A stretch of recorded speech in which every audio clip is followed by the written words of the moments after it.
Hello, my name is Neil Patel and my presentation is on cryptococcal meningitis.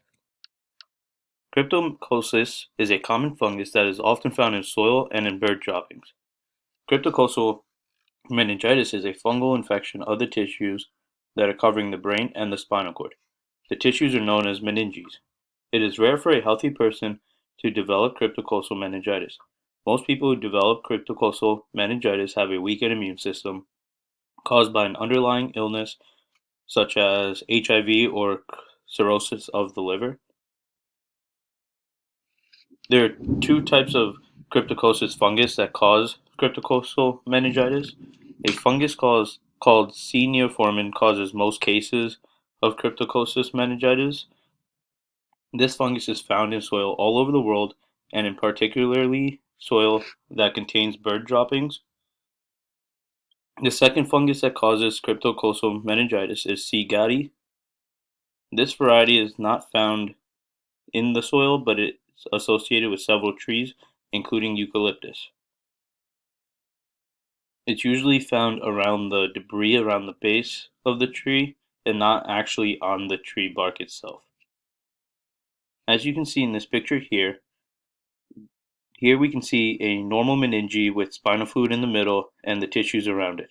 And then when the meninges are infected, you can see the spinal fluid in the middle, there's less of it, and the tissues around it are more swollen and inflamed.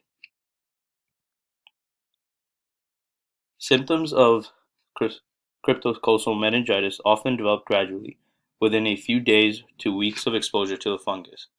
The symptoms include headache, nausea, confusion, hallucinations, and sensitivity to light.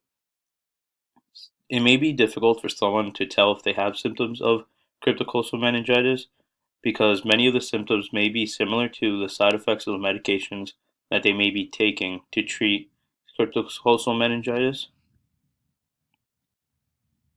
If it is left untreated, cryptococcal meningitis can lead to more serious symptoms such as fluid in the brain, coma, and also hearing loss.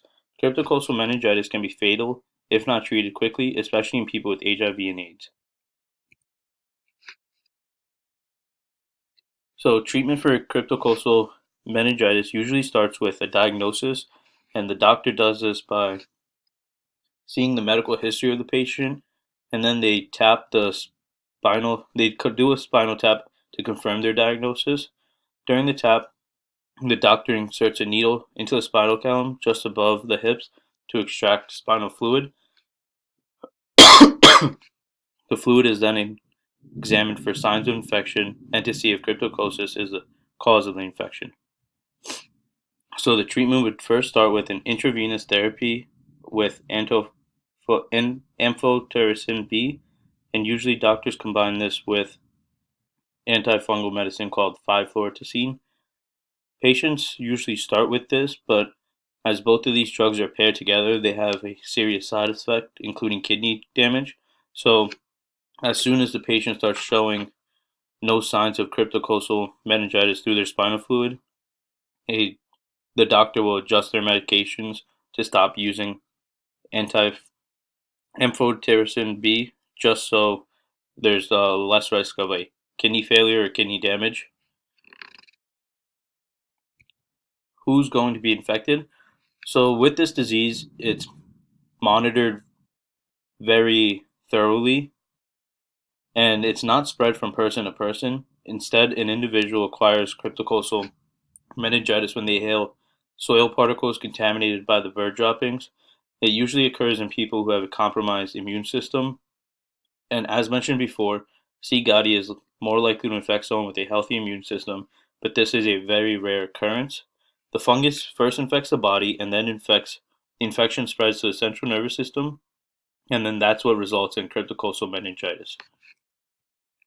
So with patients with AIDS, this infectious disease is more likely to infect AIDS patients because of the poor immune systems the patients already have. Cryptococcal meningitis is most likely to occur with people with a low CD4 count. CD4 cells, which are also known as T cells, are a type of white blood cells and vital to the immune system. People with HIV and AIDS often have a low CD4 count, so they are more likely to develop cryptococcal meningitis rather than those that have a high CD4 cell count. CM is fatal in people with AIDS, HIV or AIDS, and in general with people that have the disease and not present themselves with HIV or AIDS. And that was my presentation, and these are the references I used. Thank you. Have a nice night.